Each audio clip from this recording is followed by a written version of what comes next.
कई सारे घटनाक्रम इतने सी बात में दिखाई भी देते हैं और एहसास भी होता है। और ये भी समसामयिक होगा आज के दौर में ये बात करना।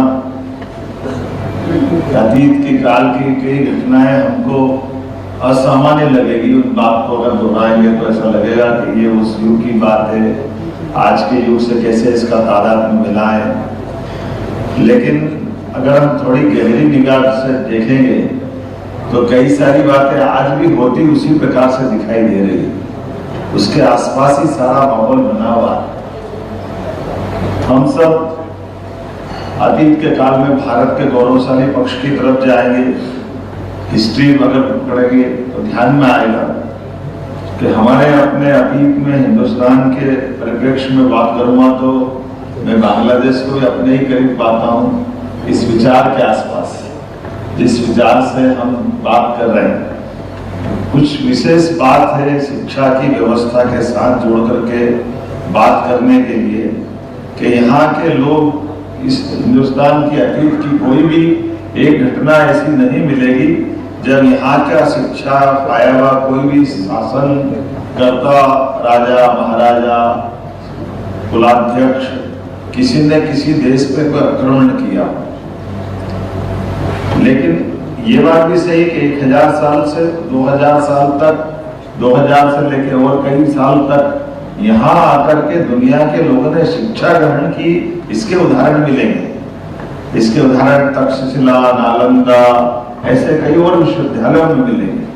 तो मैं समझता हूँ कि ये इससे कोरिलेटेड हो रहा है जो मैंने बात शुरू की थी कि जो अगर हम जीवन मूल्यों की बात करते हैं, अगर हम मेरिट की बात करते हैं तो दोनों से तालमेल मिलाने में सबसे अच्छी कोई जगह है वो हिंदुस्तान है। इसकी गारंटी दे सकता हूँ। इस नाते से आप सबका स्वागत करता हूँ।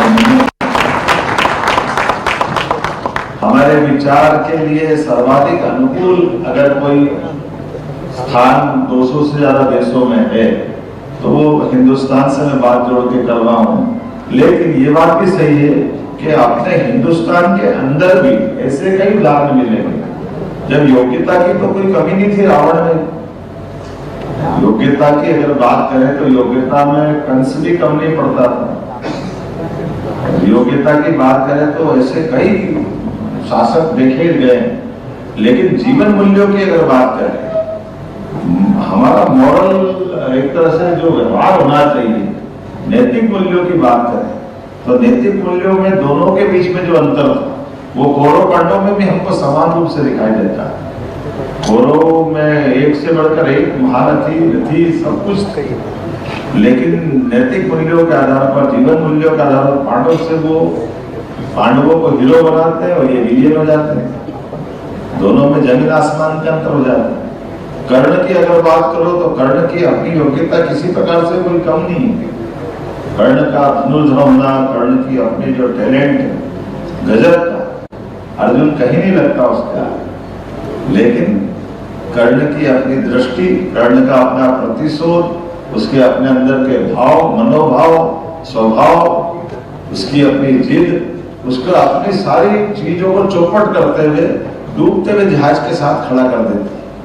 भगवान कृष्ण ने तो आखिरी समय में भी कोशिश की उस रहस्य को उद्घाटित करते हुए, जिसके आधार पर वो एक तरह से बहुत असामान्य बात। लेकिन ये जो विषय अपना है उस विषय का एग्जाम्पल अगर अपन ढूंढें तो कर्ण भी वहीं खड़ा दिखाई देता।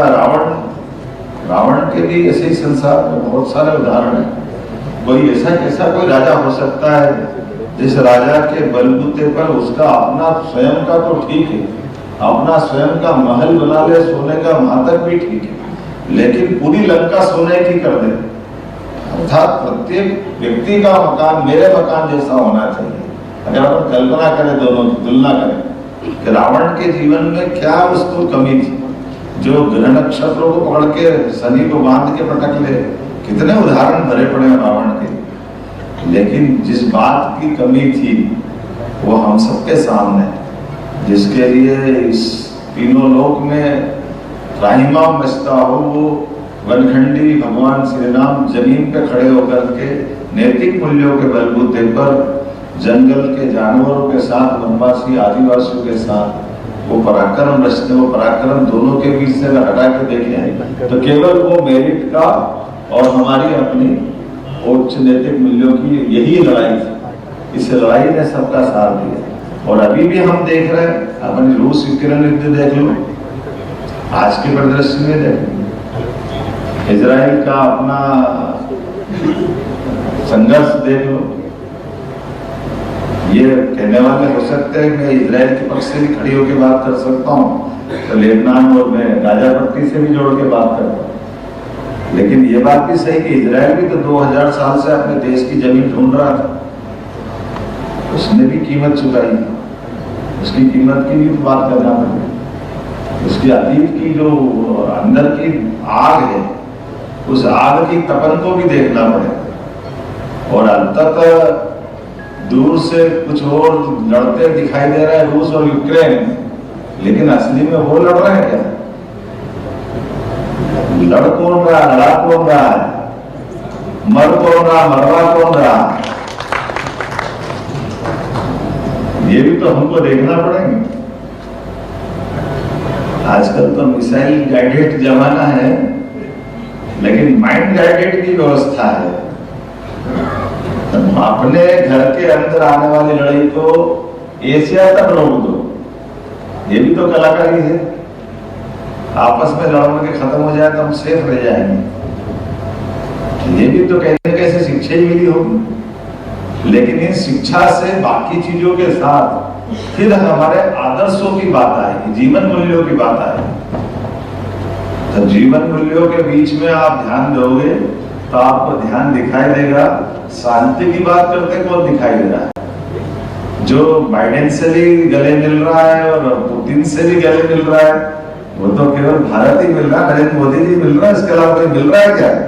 दोनों के बीच समानता के आधार पर, हमारे अपने आदर्शों के बलबूते पर आज के इस युग में कहाँ की शिक्षा मिली मुझे मालूम नहीं, लेकिन शिक्षा की बात करें तो एक थोड़ा सा एक उदाहरण और ध्यान में आए। हो सकता है वो थोड़ा पॉलिटिकली हो, लेकिन मैं उसको पॉलिटिकल एंगल से नहीं कह रहा हूँ, समझने के एंगल से कह रहा हूँ। और समझने के एंगल से मैं नहीं समझ सकता हूँ कि उसको करना चाहिए कि नहीं करना चाहिए, लेकिन मेरे मन में आ रहा है इसलिए मैं रखने का प्रयास कर रहा हूँ। जनता की योजनाओं के लिए भागीदारी का भाव लेके चलना। हम नहीं मानते कि हमारे जो डायरेक्ट डीबीटी, डायरेक्ट बेनिफिट जिसको मिलना चाहिए, केवल कल्पना करो कि माननीय प्रधानमंत्री जी का अभियान, वो कल्पना करें कि 2004 से लेकर 2013 तक हमारे जो सत्ताधीश प्रधानमंत्री करके रहे, जिनके पास बड़ी बड़ी डिग्री फाइनेंस, वो खुद वित्त मंत्री रहे, खुद गवर्नर रहे, जिंदगी फाइनेंस में गुजारी, लेकिन वो कौन सी चूक हुई उनसे कि वो चूक एक चाय वाले के दिमाग में है कि बगैर पैसे के भी खाता खुलता है बैंक में। बैंक में खाता खुलेगा और जिसका बेनिफिट उसके सीधे खाते में दे दे। ये एक शिक्षा व्यवस्था की चूक है, व्यवस्था की चूक है, मन के भाव की चूक है। मुझे लगता है कि अंदर की आग की चूक है कि जिसका हक उसको तक जाना चाहिए। तो शिक्षा की जड़ों की गहराई उसी प्रकार से जुड़ती है जिसके आधार पर हमारे लिए अतीत में उदाहरण मिलता है। चाणक्य और चंद्रगुप्त का, चाणक्य चंद्रगुप्त के महामंत्री, चंद्रगुप्त शासक, लेकिन ऐसा कोई विद्वान जो शासन की व्यवस्था के अलावा बात करने उनसे मिलने जाता है, और जैसे मिलने जाता तो रात के समय हमारी पद्धति वैसी थी, जब दीप जला करके कोई बात कर रहा है, मिलकर आए, मेरे को आपसे मिलना है, आइए आपका स्वागत है, क्या बात करना है? मेरे को आपसे थोड़ी दूसरी बात करना है, शासन की कोई बात नहीं करना, मैंने कोई बात नहीं करना। तो जो जल रहा दीपक उसको बुझा देता है, दूसरा दीपक जलाता है। वो सज्जन देखते हैं गौर से, क्या हुआ ये दूसरा दीपक जला हुआ, पहला क्यों बुझा दिया? तुमने क्या, वो पहले शासन का जल रहा था, मैं शासन का पैसा फालतू की दूसरी व्यवस्था के लिए नहीं दे सकता हूँ, ये मेरे देश के नैतिक मूल्य का आधार पर है। आप निजी बात करना चाहो तो मेरे निजी तेल से जलने वाला दीपक, ये जो अंदर की आग, ये हमारे लिए अपने देश की उस गहराई की तरफ बताने के लिए पर्याप्त है।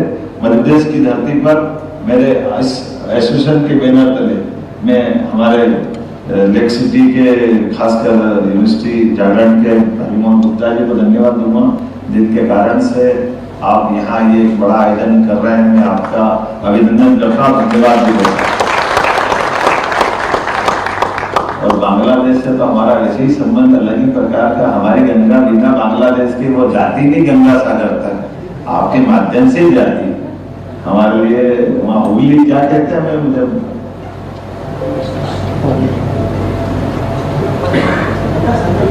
नहीं, गंगा सागर तो है, गंगा जी का नाम हुगली करते हैं बंगाल में। आपके यहाँ क्या बोलते हैं ट्रांसलेटर है? अच्छा, हाँ नाम बदल दिया। आत्मा तो वही है, शरीर भी वही, पानी भी वही है। तो मैं मान के चलता हूँ हमारी अपनी गंगा की धारा, अपनी यात्रा में बांग्लादेश को समेटे हुए, और केवल यहाँ नहीं, जितने लोग यहाँ बैठे हैं, मैं उम्मीद कर रहा हूँ कि आपका यहाँ बार बार आना होगा, हर बार आपसे मिलते रहेंगे। मेरे अपने भाव को आपने समझने का प्रयास किया। मध्य प्रदेश सरकार की ओर से हमने 2020 में नई शिक्षा नीति लागू की है, जिसके माध्यम से ये बने बनाए स्ट्रक्चर को हमने तोड़ने का प्रयास किया। हमने कोशिश की देश के अंदर यशस्वी प्रधानमंत्री ने, जैसे ज्ञान की कोई सीमा नहीं, इस प्रकार से ये जो सीमाएं बनी हुई थी BA BCom BSc की डिग्री की, इसमें जिसको पढ़ना वो पढ़े, इसलिए हमने उसको भी समाप्त किया और उम्र भी समाप्त की। इसलिए आप हमारे कॉलेज में, यूनिवर्सिटी में अपने दादा भी पढ़ सकते हैं, पापा भी पढ़ सकते हैं और बेटा भी पढ़ सकता है। डबल डिग्री भी कर सकते हैं, 3 डिग्री भी कर सकते हैं अपने प्रदेश में। इसका ये भी हमें दरवाजा खोला। उम्र की भी कोई सीमा नहीं, किसी उम्र से भी जाके कोई पढ़ सकता है। बैंक में जैसे जमा करने के बाद क्रेडिट मिलता है, हमारी डिग्री में भी क्रेडिट देने की गुंजाइश है कि आपने 2 सब्जेक्ट यहाँ से पढ़ लिए, इसके बाद और किसी कॉलेज में जाकर के पढ़ना है और किसी विश्वविद्यालय में जाके पढ़ना है, तो बाकी बचा हुआ हिसाब वहां से भी जोड़ सकते हो, डिग्री आपको पूरी मिल जाएगी। ये एक दिन आपने कोई भी शिक्षा के पावन मंदिर में अर्थात कॉलेज में गुजारा तो उसका हिसाब रखते हुए ये बार बार आपको इस तरह की व्यवस्थाओं में से न गुजरना पड़े, ऐसे कई दायरे खोले। मुझे नहीं मालूम कि अभी कहीं है तो हमने लागू कर दिया, ये मान लो। हमारे दरवाजे बंद थे, हमने ताला खोलने का प्रयास किया। मेरी अपनी ओर से पुनः आप सबका स्वागत है, वंदन है, अभिनंदन है, बहुत बहुत धन्यवाद।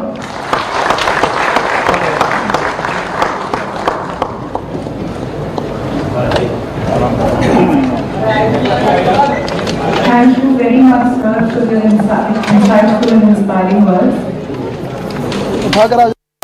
To express our heartfelt appreciation to Honorable Chief Minister, sir, for gracing us with his presence, I would like to request Shri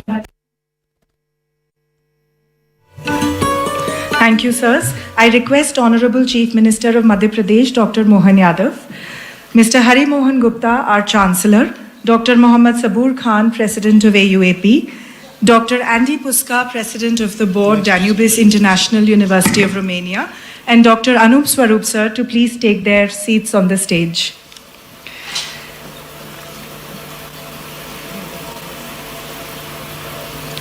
Thank you very much, sirs.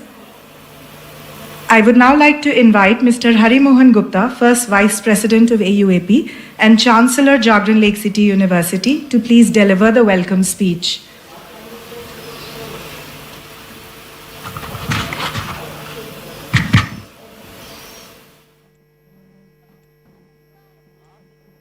गुजारा तो उसका हिसाब रखते हुए ये बार बार आपको इस तरह की व्यवस्थाओं में से न गुजरना पड़े, ऐसे कई दायरे खोले। मुझे नहीं मालूम कि अभी कहीं है, ये है तो हमने लागू कर दिया, ये मान लो। हमारे दरवाजे बंद थे, हमने ताला खोलने का प्रयास किया। मेरी अपनी ओर से पुनः आप सबका स्वागत है, वंदन है, अभिनंदन है, बहुत बहुत धन्यवाद।